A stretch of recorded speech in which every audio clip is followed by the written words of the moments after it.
অসমত ক্ষুদ্ৰ চাহ খেতিৰ উৎস গোলাঘাট জিলা। গোলাঘাট জিলাৰ পৰা সি বিয়পি এতিয়া তিনিচুকীয়া, ডিব্ৰুগড় এইবোৰত আগবাঢ়ি গৈছে। আমি বিচাৰোঁ যে ক্ষুদ্ৰ চাহ খেতিয়কসকলৰ যিখিনি বাগিচা আছে, ক্ষুদ্ৰ চাহ খেতিটো ক্ষণস্থায়ী নহওক। মই যেনেকৈ ক'লোঁ যে এটা প্ৰজন্মৰ পৰা এটা প্ৰজন্মলৈ ক্ষুদ্ৰ চাহ বাগিচাখন দিবৰ কাৰণে বাগিচাখনৰ কি ব্যৱস্থা ল'ব পাৰি। অসমৰ চাহৰ 200 বছৰ হৈ গ'ল, ক্ষুদ্ৰ চাহ বাগিচাবোৰতো এতিয়া নতুন, কিন্তু তেওঁলোক 200 বছৰলৈ কেনেকৈ জীয়াই থকাই নহয় আৰু উন্নতি কৰিব, ভৱিষ্যত প্ৰজন্মই আৰু চাহ খেতিৰ পৰা লাভ পাব, সেইটোৰ কাৰণে এই আমি যিটো কাৰ্যসূচী লৈছোঁ, যিটো হিন্দুস্তান ইউনিলিভাৰে ফাণ্ড কৰিছে আৰু ট্ৰাষ্টিয়ে সেইটো ৰূপায়ণ কৰি আছে, সেইটো এটা আমি ক্ষুদ্ৰ চাহ খেতিয়কৰ পথাৰত গৈ বিশেষকৈ আমি নিৰীক্ষণ কৰি তেনেকৈ আগবাঢ়োঁ। এনেকুৱা নহয় যে চবেই এইটো কৰে, বেলেগ বেলেগ ঠাইৰ বেলেগ বেলেগ সমস্যা। এজনে ক'লে মোৰ শিপাবিলাক কইল হৈ গৈছে, এইটো এটা সমস্যা, বেলেগত আকৌ বেলেগ এটা সমস্যা, বেলেগত খৰাং, কোনোবাত আকৌ বানপানী। চ' ঠাই আৰু অসুবিধা অনুযায়ী আমি কৰোঁ, কিন্তু আমাৰ যিটো মূলভূত লক্ষ্য হৈছে যে এখন চাহ বাগিচাত পুনৰ উৎপাদনশীল ব্যৱহাৰ কৰি, আৰু আমাৰ কি হৈছে অতিমাত্ৰা ৰাসায়নিক পদাৰ্থ ইউজ কৰাৰ কাৰণে আমি যিটো মাটিৰ ওপৰত আমি খেতি কৰোঁ, মাটিটোৰ জীৱাণু নাইকিয়া হৈ গৈছে। চ' মৃতপ্ৰায় মাটি যদি থাকে তেতিয়া উৎপাদন কম হয়।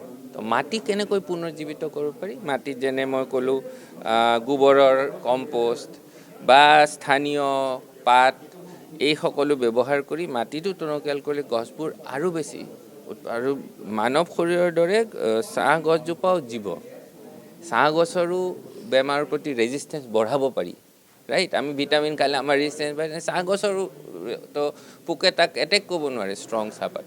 চ' খেতিয়কক আমি জনাব খুজিছোঁ যে এই যিবোৰ সমস্যাৰ সন্মুখীন হৈছে, সমাধান নথকা নহয়।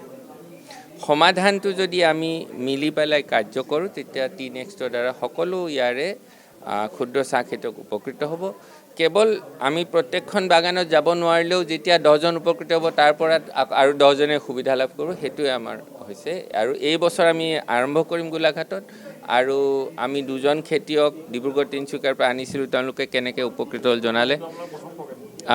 নহয়, আমাৰ ডিব্ৰুগড়, তিনিচুকীয়াত যোৱা বছৰ আৰম্ভ হৈছে, আমি এইবছৰ গোলাঘাটত আৰম্ভ। চ' হিন্দুস্তান ইউনিলিভাৰ হৈছে চাহ বিক্ৰী কৰা কোম্পানী, ৰাইট, আৰু ট্ৰাষ্টি হৈছে চাহৰ কেনেকৈ চাহ ভালভাৱে উৎপাদন কৰিব পাৰি আৰু বহনক্ষম ক্ষমতা কেনেকৈ বঢ়াব পাৰি, সেইটো আমাৰ এটা ষ্টেণ্ডাৰ্ড আছে, ট্ৰাষ্টি ষ্টেণ্ডাৰ্ড। সেই ষ্টেণ্ডাৰ্ডটো মই ট্ৰাষ্টি কোম্পানীৰ ফালৰ পৰা আহিছোঁ। ট্ৰাষ্টি কোম্পানীয়ে ষ্টেণ্ডাৰ্ডটো ট্ৰেইনিং জৰিয়তে সকলোকে শিকায়, চাহ বাগিচা হওক, ফেক্টৰী হওক, কিন্তু ক্ষুদ্ৰ চাহ খেতিয়কক বিশেষকৈ তেওঁলোকৰ পথাৰত গৈ দৈনন্দিন হাত ধৰি হাতে কামে সমস্যা সমাধান কৰাৰ বৰ্তমান কোনো ব্যৱস্থা নাই, কোনো সংস্থা বা কোনো ফালৰ পৰা নাই। এই যিটো এটা গেপ আছে, এই গেপটো পূৰণ কৰিবলৈ হিন্দুস্তান ইউনিলিভাৰৰ ফাণ্ডত আৰু ট্ৰাষ্টিৰ আমাৰ ফিল্ড অফিচাৰবোৰে এই আঁচনিটো ৰূপায়ণ কৰিছে। আমি তেওঁলোকৰ ফিল্ডত গৈ বহুতখিনি কাম আছে, এটা কামেৰে গুণগত মান বৃদ্ধি নহয়। যেনেকৈ ইউনিলিভাৰ কয় যে গুণগত মান বৃদ্ধি হ'লে মূল্য বৃদ্ধি হ'ব, সেইটো এটা চিম্পল ৰিলেশ্যন। ভাল কোৱালিটি হ'লে ভাল দাম হয়, সেইটো ইমান কথা নাই, কম বেছিৰ কথা নহয়, ভালটো সদায় বেছি দাম হয় আৰু কম কোৱালিটি হ'লে কম দাম হয়। বজাৰত সকলো বস্তুতে একেটাই নিয়ম। চ' কেনেকৈ 5-6 ধৰণৰ কাৰ্য কৰি গুণগত মান উন্নত কৰিব পাৰি, আটাইখিনি ব্যৱস্থা আমি তেওঁলোকৰ নিজৰ নিজৰ ফিল্ডত গৈ আমাৰ ফিল্ড অফিচাৰবোৰে ব্যৱস্থা কৰোঁ। চ' ট্ৰাষ্টিয়ে সেইটো প্ৰগ্ৰাম ৰূপায়ণ কৰিছে।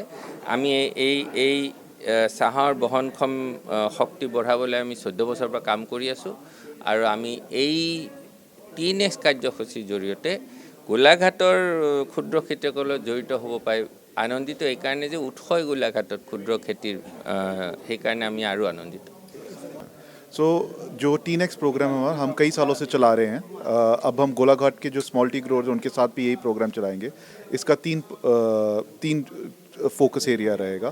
पहला ये है कि क्वालिटी इंप्रूव रहे, क्योंकि जैसे चाय का क्वालिटी इंप्रूव होता है वैसे ही आपको ज़्यादा पैसे मिलते हैं उस चीज़ के, और उसका हम बेच भी ज़्यादा दाम पे पाते हैं। दूसरा ये है कि आजकल बहुत ज़्यादा MRL कंप्लायंस वगैरह का चल रहा है, पेस्टिसाइड यूज़ का है, तो उनकी एजुकेशन प्रॉपर मिलती रहे जो स्मॉल टी ग्रोअर है, ताकि उनकी चाय पे कोई प्रॉब्लम ना आए और वो बिकती रहे। तो दैट इज़ वो सेकंड रहेगा।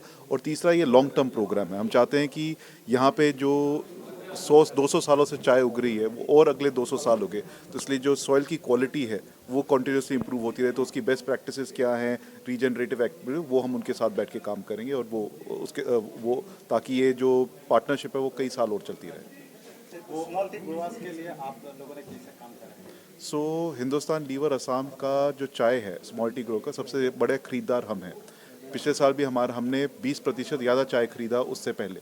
तो ये हमारा कॉन्टीन्यूस एंडेवर यही रहा है कि हम ज़्यादा से ज़्यादा असम से चाय खरीदें, स्मॉल टी ग्रो से चाय खरीदें, और वो पॉसिबल तभी है अगर हम उनको सशक्त बनाएंगे कि वो अच्छा क्वालिटी टी बना सकें, लेटेस्ट प्रैक्टिसेस के साथ बना सकें, ताकि उनके लिए उनको अच्छा दाम मिल सके।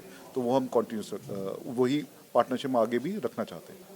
ऑर्गेनिक 100% बहुत मुश्किल है, बिकॉज जिस तरीके का पेस्ट वगैरह जो आता है, बिकॉज देखिए ये काफ़ी बारिश वाला एरिया है, थोड़ा ड्राइनेस आता है तो एकदम पेस्ट वगैरह बहुत बढ़ जाता है। तो 100% organic at a large scale बहुत मुश्किल है।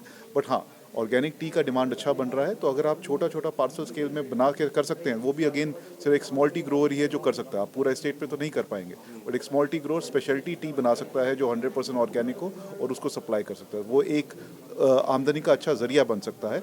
बट अगर आपको बहुत लार्ज स्केल प्रोडक्शन रखना है तो अभी एकदम ऑर्गेनिक, क्योंकि ये कुछ एक्सपेरिमेंट श्रीलंका में भी हुआ था, वो उतना सक्सेसफुल नहीं रहा, तो वो हम रिकमेंड नहीं करते हैं। बट हाँ, आप प्रैक्टिसेस ऐसे अडॉप्ट कीजिए, सही मात्रा में पेस्टिसाइड यूज। देखिए पेस्टिसाइड ख़राब चीज़ नहीं है, अगर आप सही मात्रा में इस्तेमाल कर रहे हैं फिर वो ख़राब चीज़ नहीं है, वो चीज़ है एग्जैक्ट। सही टाइम पे इस्तेमाल कीजिए, सही मात्रा में इस्तेमाल कीजिए, सही पेस्टिसाइड इस्तेमाल कीजिए। ये 3 चीज़ें आप कर रहे हैं तो फिर कोई ख़राब बात नहीं है। तो उससे पैदावार बढ़ेगा, उससे आपका पेस्ट वगैरह कंट्रोल होगा। आपको 100% ऑर्गेनिक का जाने की जरूरत नहीं पड़ेगा। ऑर्गेनिक का अलग डिमांड है, ओवरऑल चाय का अलग डिमांड है।